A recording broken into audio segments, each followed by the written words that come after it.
Ito na ang huling paghahanda natin para sa formal na deklarasyon ng simbahang ito bilang minor basilica.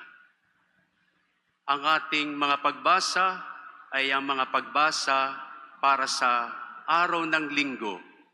At kung papansinin natin, ang mga tema sa mga nakaraang linggo ay tungkol sa panalangin. Noong isang linggo, sabi ni Jesus, bago siya magbigay ng talinghaga tungkol sa hukom at babaeng balo, sinimulan niya ito sa pagsasabing, ang talinghaga ay tungkol sa manalangin lagi at huwag manghihinawa.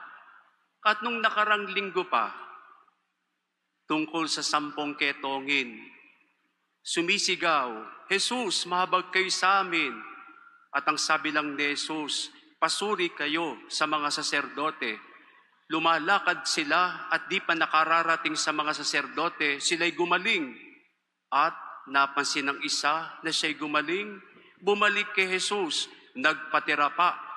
At ang sabi ni Jesus, 10 ang gumaling, bakit isa lang ang nagbalik para magpasalamat sa Diyos?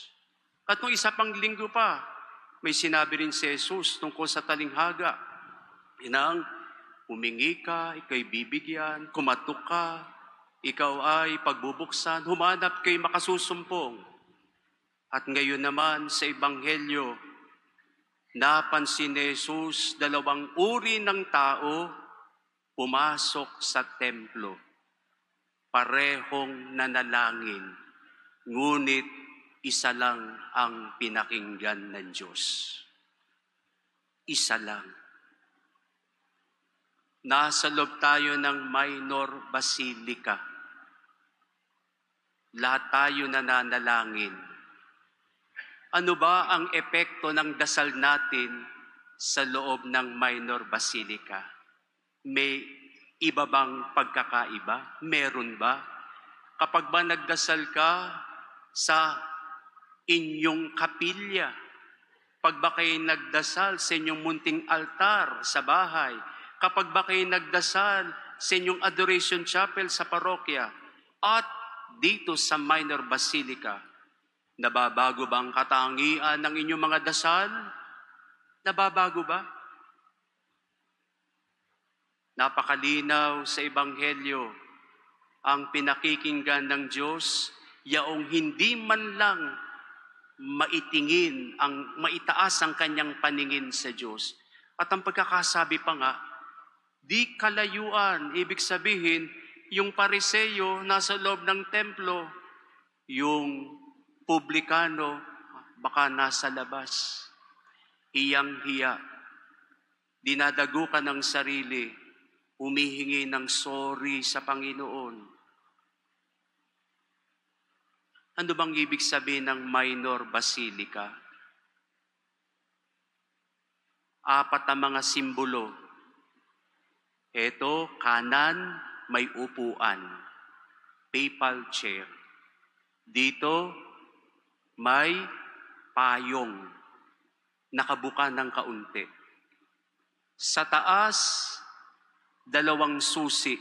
Kung hindi nyo mapagmasdan mabuti, yung mga banner, yan may mga susi, yung mga poste, sangkaterbang susi. 2 susi. Nasaan yung ika-4? Nasaan? Sa halagang 10,000, sino makapagtuturo? Hindi alam ng mga pari rito, ha? Heto daw, di ba may monitor?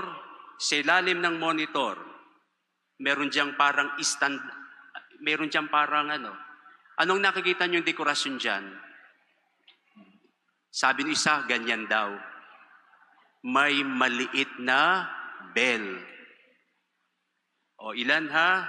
1, 2, 3, 4. Lahat yan, simbolo ng minor basilica.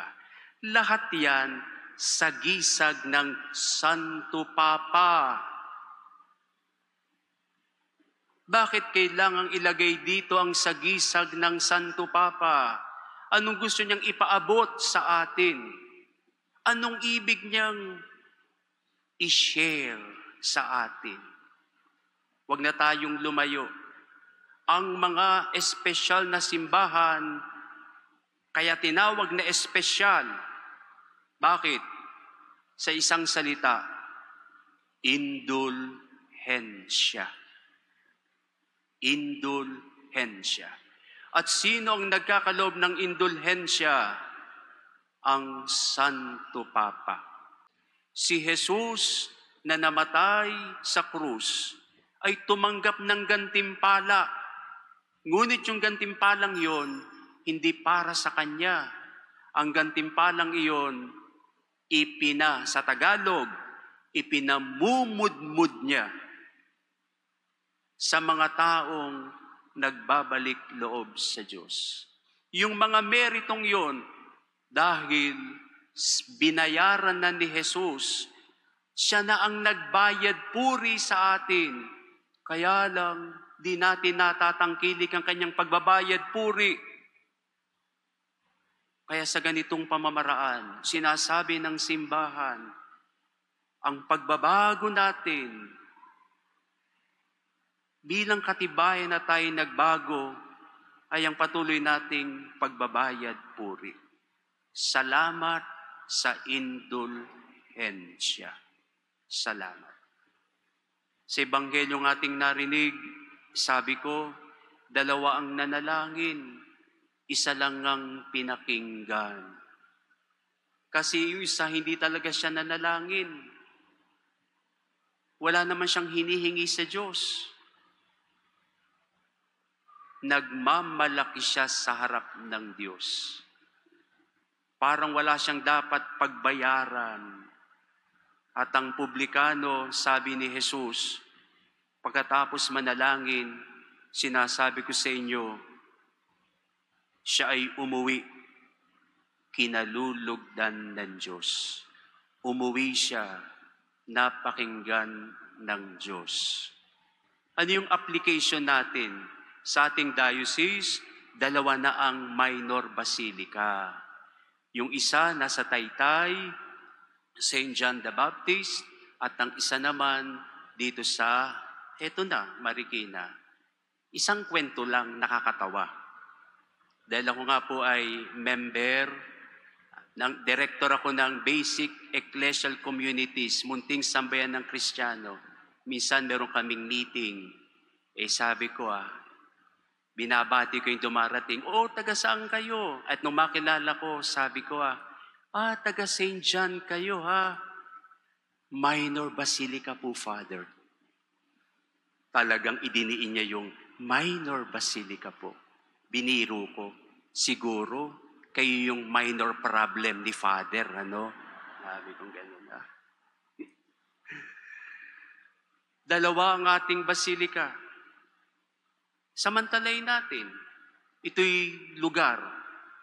Pag sinabi kong lugar, dadayuhin natin. Pupuntahan natin. May ang laki-laki ng pangalan dyan, confessional. Pagdadalaw sa basilika, alam natin, para magkamit ng sakramento. Pahabol pala.